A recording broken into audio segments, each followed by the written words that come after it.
नमस्कार दोस्तों, आपने कभी सोचा है कि डायनासोर का जन्म कैसे और कब हुआ? यह पृथ्वी पर इतने बड़े और विशाल प्राणी कैसे आए? चलिए आज हम डायनासोर की रोमांचक कहानी को समझते हैं, उनकी उत्पत्ति से लेकर उनके अंत तक की यह कहानी। लगभग 23 करोड़ साल पहले जब पृथ्वी पर ट्राइसी युग था, तब पृथ्वी का वातावरण अलग था। ज्वालामुखी भयंकर गतिरोध से महासागरों पर हावी थे।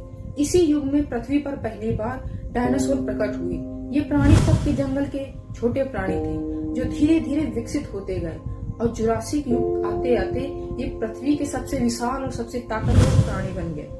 डायनासोर दो प्रमुख प्रकार के थे, शाकाहारी और मांसाहारी। शाकाहारी डायनासोर जैसे ब्रैकियोसॉरस और ट्राइसेराटॉप्स पेड़ पौधों, घास पत्तों और भोजन को खाते थे।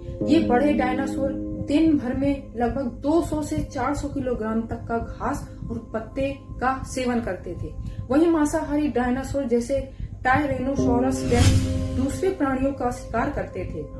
एक टी-रेक्स दिन में लगभग 40 से 80 किलोग्राम तक का मांस का भोजन करता था।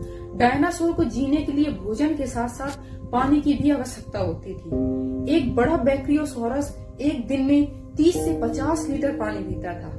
ये प्राणी अपनी साइज और ताकत के अनुसार अलग अलग मात्रा में पानी ग्रहण करता था। डायनासोर ने पृथ्वी पर 16 करोड़ साल तक राज किया।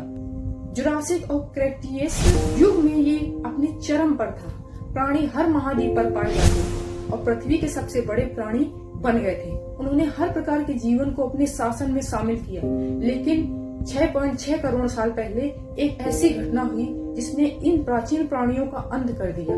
एक विशाल एस्टेरॉयड जो लगभग 10 किलोमीटर चौड़ा था, पृथ्वी से टकराया। ये टकराव इतना जोरदार था कि इसने पृथ्वी के वातावरण को बदल दिया।